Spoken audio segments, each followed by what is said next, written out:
Olá, turma! Professor Lucas aqui mais uma vez. Na aula de hoje a gente vai dar sequência ao nosso aprendizado sobre arquitetura computacional. Lembrando que a gente está trabalhando no nível básico de informática, então a gente vai ter algumas pequenas noções sobre a arquitetura computacional. Na última aula, a gente trabalhou a ideia de hardware, lembrando que qualquer máquina, qualquer computador funciona a partir de uma entrada de dados, um processamento de dados e uma saída de informações. Nós conhecemos os dispositivos de entrada de dados e conhecemos os dispositivos de saída de dados, que a gente chamou de hardware, que é a parte física do nosso computador. Na aula de hoje, a gente vai dar um foco no processamento de dados. Tá? Esse processamento de dados que ocorre, em sua grande parte, no processador. Mas a gente vai ver que tem alguns outros elementos que auxiliam nesse processamento. Então, basicamente, o processamento de dados acontece na unidade central de processamento. A unidade central de processamento, que a gente chama de CPU, está dentro da nossa placa-mãe. Tá? Então, a nossa placa-mãe que coordena todas as operações de processamento do computador através da unidade central de processamento. Junto com essa unidade central de processamento na placa-mãe, existem outros compartimentos, outros elementos, né, como a memória RAM. A memória RAM também está acoplada dentro da placa-mãe. Só que o nosso objetivo hoje aqui é trabalhar o processamento de dados. Então a gente vai dar um foco na nossa CPU. Quando eu falo CPU, eu gosto de enfatizar que eu não estou falando da torre, do gabinete do computador, né? Normalmente vocês têm uma visão de computador que é essa daqui e chamam este equipamento de CPU. Tudo bem, a nossa CPU de verdade, a nossa unidade de processamento está ali dentro, tá? Mas a nossa unidade central de processamento não é aquilo tudo. Aquilo tudo a gente chama de gabinete. Aquilo ali é só uma parte para a gente acoplar as partes de interesse da nossa máquina, tá bom? Então, a partir desse momento, quando eu me referi a CPU, eu estou me referindo somente à parte realmente dedicada ao processamento dos dados, beleza? Então, eu trouxe aqui duas imagens de placa-mãe só para a gente ter uma noção, tá? Esse aí é do modelo da Lenovo. Percebo aqui que a gente tem os conectores de USB, conectores de HDMI, tá? O nosso processador nesse cantinho aqui, os nossos slots de memória RAM e a nossa memória RAM, algumas vezes essa memória RAM pode ser onboard, ou seja, a gente não consegue tirar ela da placa, tá? Ela é soldada na placa, a gente vai ver esse conceito mais para frente aí. Então eu trouxe essas duas imagens aí para que vocês possam, quem nunca viu, quem nunca pegou, quem nunca manuseou uma placa-mãe, esse dispositivo aí com um monte de chip, com um monte de conectores, vários pontos de solda, tá? Só para quem nunca viu mesmo. O que acontece?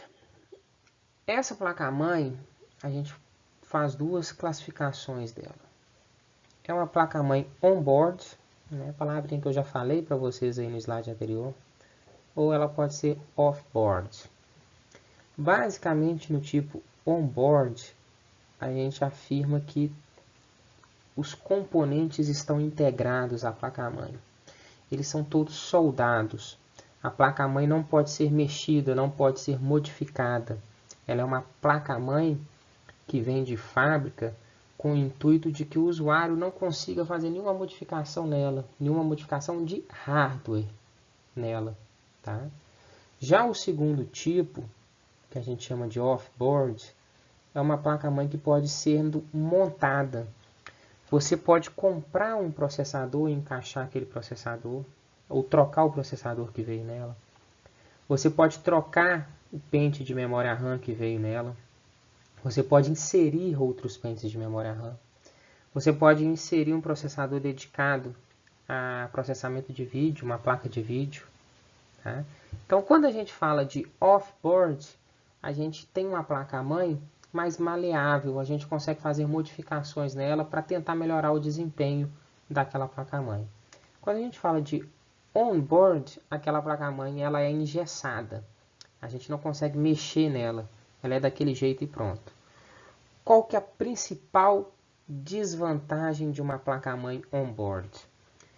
Se queimou a sua memória RAM, que é apenas um componente da placa-mãe, você não vai conseguir mexer e substituir somente a memória RAM. Você vai ter que jogar a placa-mãe toda fora. Tá? Você pensar aí, a placa-mãe é o componente mais caro e mais importante de um equipamento, de um computador. Né? Vamos pegar um exemplo aí de uma placa-mãe nova, um computador hoje que custa por volta de R$3.000, você vai adquirir uma placa-mãe dele nova por volta de R$1.600, R$1.800. Tá? Então perceba que a placa-mãe, talvez até mais que esse valor, tá? Estou colocando valores aqui que eu tenho de censo. A placa-mãe, queimar, você vai precisar comprar outra. Muitas vezes, dependendo do modelo, se a placa-mãe chegar aqui até R$2.300, é mais barato, compensa mais você comprar um equipamento novo. Tá? Um pente de memória RAM aí, você compra ele por volta de R$300. Então, se você tivesse uma placa off-board, você compraria um pente novo, substituiria aquele pente defeituoso por R$300. Se a sua placa é on-board, você precisa fazer um investimento muito maior. Você precisa trocar toda a placa-mãe, porque você não consegue substituir somente o elemento danificado. Tá? Então é só um exemplo aí que fica muito claro a vantagem de trabalhar com placas off-board, ao invés de placas on-board. Okay? O que acontece nas máquinas atuais? É muito difícil a gente encontrar uma configuração 100% on-board ou 100% off-board. A gente vai ter um modelo híbrido, em que alguns componentes são acoplados à placa e outros componentes podem ser retirados e trocados ou acrescentados à placa. Tá? Então, na hora de comprar uma máquina nova, aí, você precisa ter esse cuidado. O que é interessante para você ser off-board? Você tem futuramente intenção de fazer um upgrade de processador, um upgrade de memória? Ou seja, melhorar o desempenho através da aquisição de pequenos elementos de hardware? Então você tem que tomar um cuidado com o que aquela placa-mãe aceita de elemento off-board, elemento a ser acrescentado ali. Tá? Tranquilo? Vamos observar agora, a gente vai dar foco dois elementos dentro da placa-mãe. O primeiro elemento é o elemento básico de processamento de dados, é o nosso processador. E esse restinho de aula, nesse restinho de vídeo, vai ser focado nele. O segundo elemento que a gente vai focar são as unidades de memória. Eu vou deixar unidades de memória para um próximo vídeo, para o vídeo não ficar extremamente longo. Tá? O nosso processador, né, a fotinha dele aí, eu já pus de cara para a gente ver aqui. Eu pus o modelo da Ryzen e eu fiz questão de trazer na mão da pessoa para que vocês tenham noção do tamanho, né, das dimensões de um processador. Todo trabalho, falar que todo trabalho é feito por ele é até maldade com o resto do computador, né? É como você fala assim, por que ele não trabalha sozinho então? Por que eu preciso do resto? Mas todo o trabalho de cálculo, de processamento, de interpretação, de transformação de informações é feito dentro do processador. O processador a gente vai dividir ele em duas partes. A primeira parte é a unidade de controle. Essa unidade de controle, ela é responsável por interpretar as instruções, por tomar decisões e por decidir como que essas decisões vão transitar dentro da máquina. Pense assim, por quais vias, por quais barramentos que elas vão ser transmitidas. Essa é a nossa unidade de controle. O processador também é composto por uma segunda parte tão importante quanto a unidade de controle, que é a unidade lógica aritmética. Em português a gente vai encontrar aí facilmente o termo ULA, tá? Em inglês a gente vai encontrar o termo ALU, Arithmetic Logic Unit. Essa unidade lógica aritmética, ela faz todas as operações lógicas e ela faz todas as operações aritméticas da máquina. Então, basicamente, essa unidade lógica e aritmética, a ULA, é a calculadora dentro do processador. Ela faz as contas, ela que faz as operações. E a unidade de controle recebe os dados e recebe os dados tanto de entrada e recebe os dados tanto depois de serem calculados pela ULA para mandar esses dados de volta para os barramentos de saída. Então, a unidade de controle faz essa gestão de fluxo de informação, faz essa interpretação. Vocês podem pensar a unidade de controle aí como se fosse um guarda gerenciando um cruzamento. Tá? E esse guarda gerenciando um cruzamento consegue interpretar o que está acontecendo naquele momento. Se a fila de carro começa a ficar maior de um lado, ele vai dar uma maior vazão para essa fila que está maior. Então ele vai permitir que passe mais carros, justamente para diminuir o tamanho daquela fila. Então a nossa unidade de controle funciona como um guarda gerenciando um cruzamento, gerenciando uma via de carros. Tá? Modelos comuns. O modelo mais comum, os modelos mais comuns são da fabricante Intel. A Intel é a fabricante mais conhecida de processadores aí. Me arrisco, não tenho certeza, mas me arrisco dizer que foi a primeira, foi que popularizou a ideia de microchips, de microprocessadores, ou seja, processadores pequenos, e a mais antiga aí realmente. Tá? Então são modelos comuns da Intel, as linhas Core i3, Core i5, Core i7 e mais recentemente, de 2, 3 anos para cá, o Core i9, tá bom? Nos últimos tempos ficaram muito populares e conhecidos os modelos de uma fabricante que se chama AMD. E eu digo muito populares e conhecidos porque eles igualam e até superam o desempenho dos processadores da Intel, muitas vezes com um preço muito melhor, ou seja, chegam a ser mais baratos. São os modelos da Ryzen, como os modelos da família Ryzen 3, 5, 7, e a gente já tem aqui os modelos da linha 9, tá bom? Então, basicamente, do ponto de vista de computadores, a gente vai sempre se deparar com algum processador Intel ou AMD. Quando a gente fala de sistemas móveis, que é o nosso computador de bolso, celular, vocês vão acabar se deparando com modelos do tipo Snapdragon.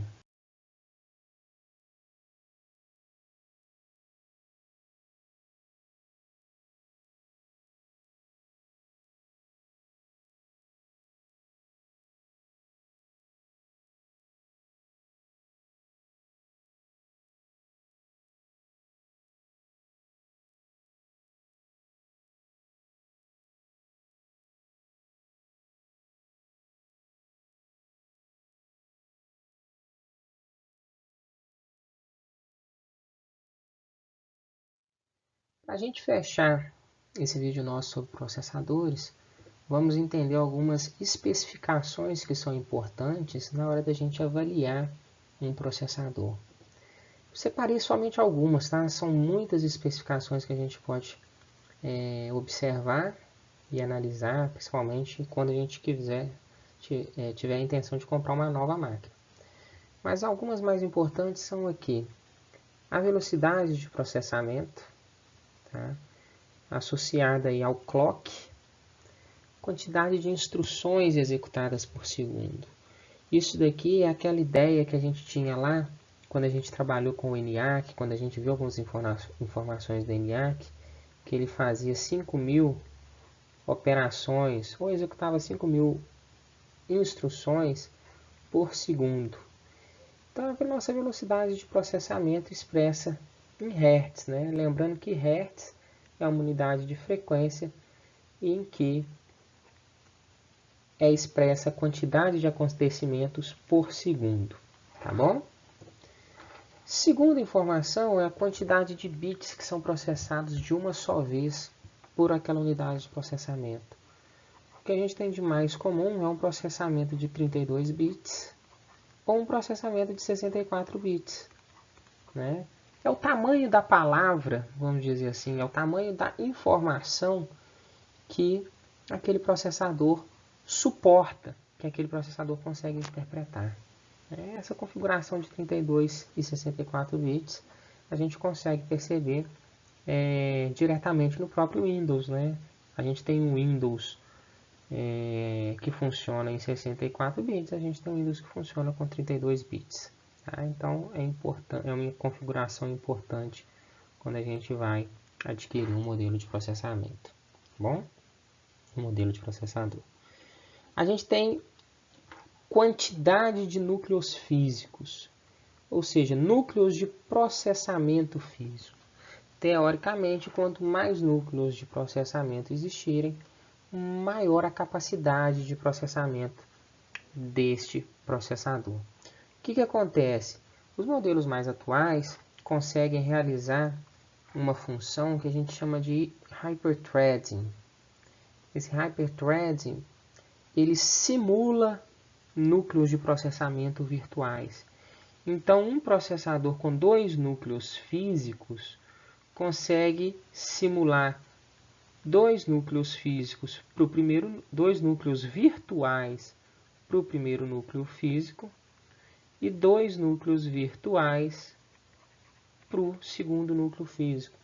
Então, você tendo 2 núcleos físicos, quando eu digo físicos, são reais, na questão de componentes mesmo, tá? Mas cada núcleo físico consegue simular 2 núcleos virtuais. Então, isso daqui aumenta a capacidade de processamento. Aumenta como? Olha, é como se você tivesse, ao invés de somente 2 pessoas fazendo o trabalho em uma casa, você passa a ter 4 pessoas. Você consegue dividir o trabalho entre essas 4 pessoas. Então, você não precisa ocupar um processador super potente com uma única tarefa e você só consegue fazer a tarefa seguinte quando ele terminar a primeira. Você consegue dividir a capacidade de trabalho dele e realizar 4 pequenas tarefas. Tá? Então, isso daí, com certeza, acelera o processo. Com certeza, acelera o processamento de dados, né? Recebimento de informações, processamento e, consequentemente, envio de informações para os dispositivos de saída. O uso de pipeline. O pipeline é a ideia de que com vários núcleos de processamento, você consegue realizar várias tarefas ao mesmo tempo. Faça esse pipeline uma associação a um processo de lavar roupa. Tá? É como se a pessoa que fosse lavar a roupa tivesse que separar a roupa, colocar na máquina, esperar a máquina, depois que ela espera a máquina, ela põe para secar, espera secar, depois que seca, ela passa essas roupas e guarda as roupas. E ela só consegue lavar uma segunda remessa de roupas, uma segunda trouxa de roupas, depois que as primeiras roupas estiverem guardadas. Quando a gente fala de uso de pipeline, essa pessoa separou as roupas e pôs na máquina. Enquanto a máquina está funcionando, ela está separando a segunda remessa de roupas. Na hora que a máquina acabou e ela vai colocar essas roupas para secar, ela pega a segunda remessa e já coloca na máquina. Então perceba que a gente tem tarefas sendo executadas simultaneamente. Tá?